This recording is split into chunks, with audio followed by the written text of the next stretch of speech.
to do something right.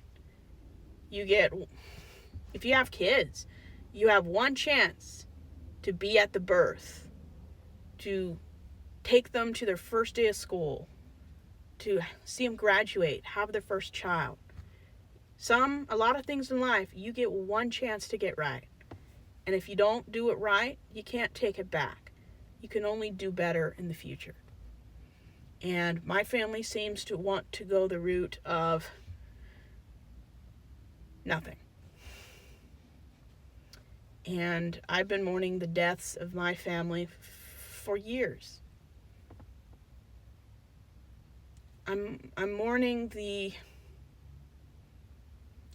fantasy that every child should have, that every child's parent should somewhat live up to.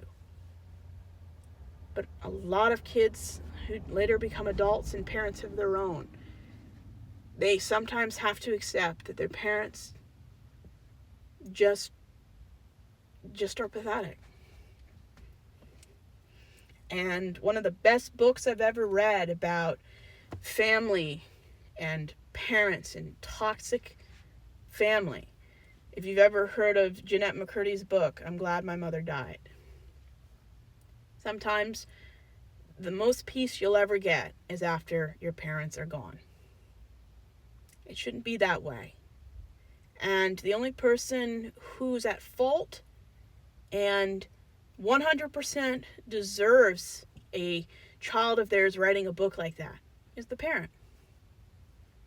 If you can't give a child what they need and what they deserve, don't have a kid. Or at least give it up to someone who could give them what they need. Because if you're emotionally stunted and emotionally retarded, and I was socially retarded for years because being homeschooled, I could not get the social interaction necessary for good development. Kids are not the same if they don't get the required emotional support for their development. If you don't hug a child and make them feel physically and emotionally safe, you are a failure as a parent.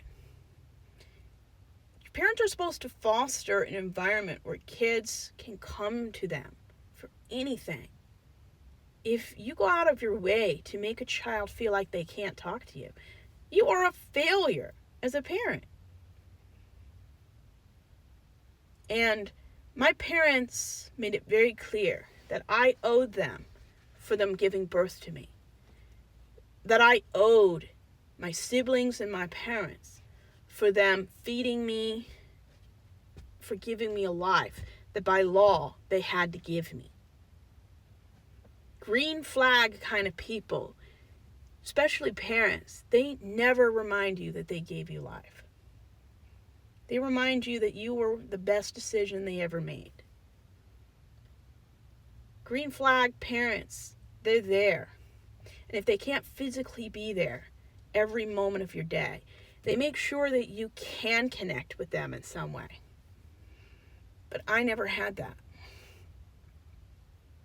And your parents can be overly affectionate, but be emotionally devoid. And you just have to live with it, mourn it, and throw it away. Find a mother or father figure that you can look up to in a way that isn't your parents. That is a positive view of motherhood and fatherhood. Heal, move on. But moving on doesn't mean forgiving, forgetting, and being okay with it. You need to be okay, but you never have to be okay with how people treated you or what they chose not to give you. And I'm not going to forgive my parents. I'm going to forgive the person I was who couldn't advocate for themselves, who could not stand up for themselves, and couldn't become their own autonomous person because of their gender, their background, and their religion.